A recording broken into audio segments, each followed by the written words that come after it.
আজকে আমার রেসিপি পাবদা পটলের তরকারি। এই রেসিপিটা খেতে দুর্দান্ত হয়, আর কোনো তরকারির প্রয়োজন হবে না, একটা তরকারিতেই সমস্ত ভাত খাওয়া হয়ে যাবে। তাহলে চলো আমরা পাবদা পটলের রেসিপিটা বানানো শুরু করি। পাবদা মাছগুলো ধুয়ে জল ঝারিয়ে নিয়ে চলে এসেছি। এবারে একটা প্লেটের মধ্যে নিয়ে পরিমাণ মতো নুন, হলুদ আর শুকনো লঙ্কা গুঁড়ো সেটা দিয়ে দেব। দিয়ে খুব ভালো করে মাখিয়ে নেব। আর এই মাখিয়ে নেওয়া মাছটা নুন, হলুদ, লঙ্কা গুঁড়ো দিয়ে আমি 10 মিনিটের জন্য রেখে দেব।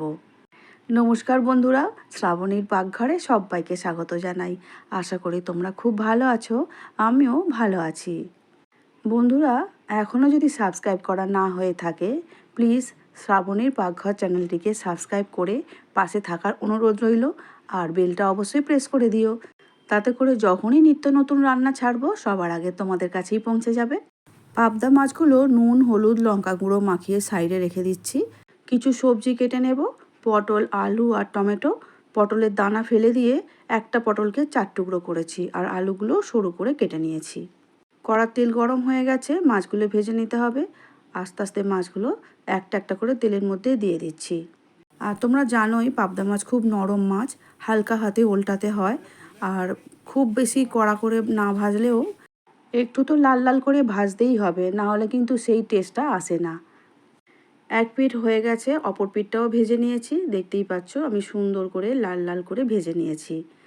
এবারে একটা প্লেটের মধ্যে তুলে নিচ্ছি। বাকি মাছগুলো আবারও এই যে তেল দিয়েছি, এই তেলের মধ্যে বাকি মাছগুলো ছেড়ে দেব।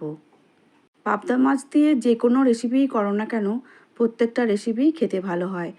আর আমি যেভাবে আজকে পটল, আলু, টমেটো দিয়ে বানালাম, অসাধারণ অসাধারণ খেতে লাগে বন্ধুরা।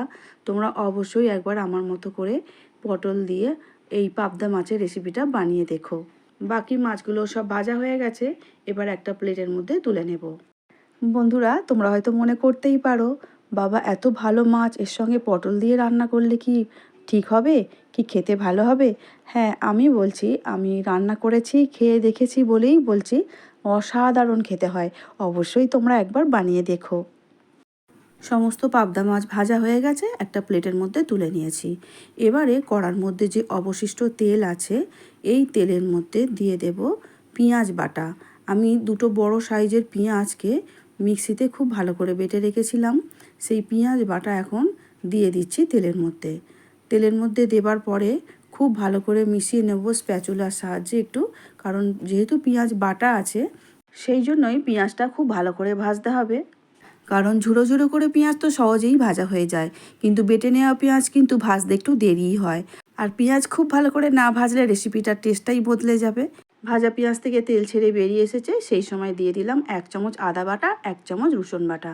আবারও আদা, রসুন, পেঁয়াজ সব একসঙ্গে খুব ভালো করে মিশিয়ে নিয়ে ভেজে নিতে হবে। আদা, রসুন, পেঁয়াজ সব একসঙ্গে আমি মিশিয়ে নিয়েছি। যতক্ষণ না তেল ছেড়ে বেরিয়ে আসে ততক্ষণ কিন্তু কষে নিচ্ছি। এবারে দেখতেই পাচ্ছ আদা, রসুন, পেঁয়াজ থেকে তেল ছেড়ে বেরিয়ে আসছে। এই সময় দিয়ে দেব লঙ্কা গুঁড়ো, হলুদ গুঁড়ো, জিরে গুঁড়ো আর ধনে গুঁড়ো সব হাফ চামচ করেই এখানে দিয়েছি। লঙ্কাটা অবশ্যই তোমাদের স্বাদ অনুসারে দেবে, কতটা ঝাল খেতে ভালোবাসো সেই অনুযায়ী অবশ্যই দেবে। এবারে সব কিছু দেওয়া হয়ে যাওয়ার পরে একটু ভালো করে মিশিয়ে নিলাম। তারপরে অল্প একটু জল দিয়ে দেব, কারণ জলটা দেওয়ার পরে মশলাগুলো কিন্তু খুব ভালো করে কষা হয়। এবারে দেখতেই পাচ্ছ খুব ভালো করে মেশানো হয়ে গেছে, আর অল্প পরিমাণে একটু জল এই সময় দিয়ে দিলাম। জল দিয়ে খুব ভালো করে তাড়াতাড়ি সমস্ত মশলার সঙ্গে একটু মিশিয়ে নেব। আর জলটা শুকনো হয়ে গিয়ে তেলটা ছেড়ে আসা পর্যন্ত আবারও অপেক্ষা করব। ঠিক এই সময় দিয়ে দেব কেটে রাখা টমেটো কুচি। টমেটো কুচিগুলো দেওয়ার পরে আদা, রসুন, পেঁয়াজের সঙ্গে খুব ভালো করে কষে নিতে হবে। তারপরেই দিয়ে দেব কেটে রাখা পটল আর আলু। দেখতেই পাচ্ছ আমি কিন্তু কোনো পটলের একটাও দানা রাখিনি, সমস্ত দানা ফেলে দিয়েছি। আর ভালো করে কেটে নিয়েছি সরু সরু করে, 4 ভাগ করে নিয়েছি একটা পটলকে। দিয়ে নাড়াচাড়া করে মশলার সঙ্গে মিশিয়ে নিলাম। তারপরে ঢাকা দিয়ে দেব 5 মিনিটের জন্য।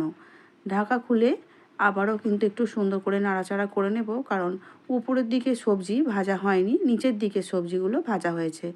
আবারও নাড়াচাড়া করে নিয়ে ঢাকা দিয়ে দেব ফের 5 মিনিটের জন্য, যাতে সবজিগুলো ঢাকা চাপা দিতে দিতেই খুব ভালো করে নরম হয়ে যায়। পটল তো সিদ্ধ হতে বেশিক্ষণ সময় লাগে না, আর আমি এখানে চন্দ্রমুখী আলু ব্যবহার করেছি টেস্টটা একটু বেশি হওয়ার জন্য। আবারও ঢাকা খুলে খুব ভালো করে একটু নাড়াচাড়া করে নিচ্ছি। দেখতেই পাচ্ছ সবজির থেকেও কিন্তু তেল ছেড়ে বেরিয়ে আসছে, তার মানে কিন্তু খুব ভালো করে ভাজাটা আমাদের হয়ে গেছে। আদা রসুন পেঁয়াজের মধ্যে পটল আর আলু টমেটো দিয়ে যদি খুব ভালো করে কষানো না হয় না, কিন্তু খেতে ভালো হবে না। সেই জন্য আমি খুব ভালো করে কষে নিয়েছি। এবারে দিয়ে দেব জল। জলটা সবজি অনুযায়ী দেবে, কারণ মাছও দিতে হবে তো জলটা একটু বেশিই দিতে হবে। সবজিগুলো যদিও সিদ্ধ হয়ে থাকে তবুও কিন্তু জলের সঙ্গে খুব ভালো করে মাছটা যদি না ফোটে তাহলে কিন্তু খেতে ভালো হবে না। সেই জন্য ঢাকা দিয়ে দেব আবারও 2 থেকে 3 মিনিটের জন্য। খুব জোরে ফুটিয়ে নিয়েছি, আর যখনই খুব ভালো করে ফুটে উঠবে দেখে নেবে আলুগুলো সিদ্ধ হয়েছে কিনা। আমার কিন্তু আলুগুলো আর পটল খুব ভালো করে সিদ্ধ হয়ে গেছে, কারণ এই পাবদা মাছ খুব নরম, ঝোলে দিয়ে অনেকক্ষণ ধরে রান্না করার কোনো মানেই হয় না, সেটা তোমরা অবশ্যই জানো। এবারে সমস্ত ভাজা মাছগুলো আলতো করে ঠিক সবজির ওপরে দিয়ে দিলাম, আর স্প্যাচুলার সাহায্যে একটু সাইড করে জায়গা করে নিলাম যাতে ঝোলটার মধ্যে মাছগুলো একটু ডুবে ডুবে থাকে।